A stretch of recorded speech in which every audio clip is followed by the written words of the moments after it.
ഈ ഒരു കാലഘട്ടത്തിൽ എല്ലാവരും ജിമ്മ് പോകുന്ന ആൾക്കാരാണ് അല്ലെ. ജിമ്മ് പോകുന്ന എന്തിനാണ്? നമ്മുടെ ശരീരം നന്നായിട്ട് നോക്കാൻ വേണ്ടിയിട്ട്. അപ്പൊ ഈ ജിമ്മ് മാത്രം പോരാ, നമ്മുടെ ഫുഡിലും നമ്മളൊരു കൺട്രോൾ അല്ലെങ്കിൽ നല്ല രീതിയിലുള്ള ഫുഡ് കഴിച്ചാലാണ് നമ്മുടെ ശരീരം അതിനനുസരിച്ച് സപ്പോർട്ടീവ് ആവും.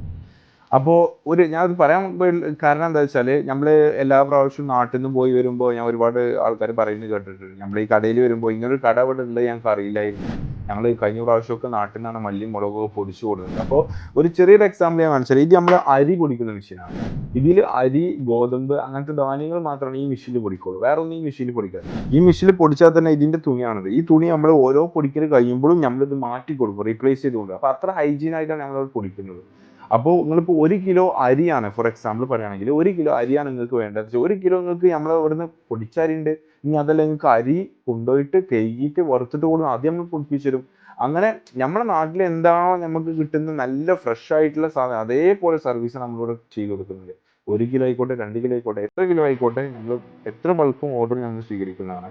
അപ്പൊ നിങ്ങൾക്ക് ഫ്രഷ് സാധനം വേണമെന്നുണ്ടെങ്കിൽ നമ്മൾ 2 ബ്രാഞ്ചിൽ അവൈലബിൾ ആണ്, സൂപ്പർക്കും ആൻഡ്. ഈ 2 ബ്രാഞ്ചിൽ പോയാൽ നിങ്ങൾക്ക് ലൈവിൽ നിങ്ങൾ 1 കിലോ അരി കൊടുത്താൽ നിങ്ങൾക്ക് ഇവിടെ നിൽക്കുക, ഇവിടെ നിന്നിട്ട് നമ്മൾ സ്റ്റാഫ് നിങ്ങൾ കൂടെ പൊടിച്ചു തരും. അത്ര ട്രാൻസ്പെറൻ്റ് ആയിട്ടുള്ള സർവീസാണ് നമ്മളിവിടെ കൊടുക്കുന്നത്. ഖത്തറിൽ വേറെ ആരും ഇങ്ങനെ സർവീസ് കൊടുക്കുന്നതായിട്ട് എനിക്കറിയില്ല. അപ്പോൾ ഇൻഷാ അല്ലാഹ്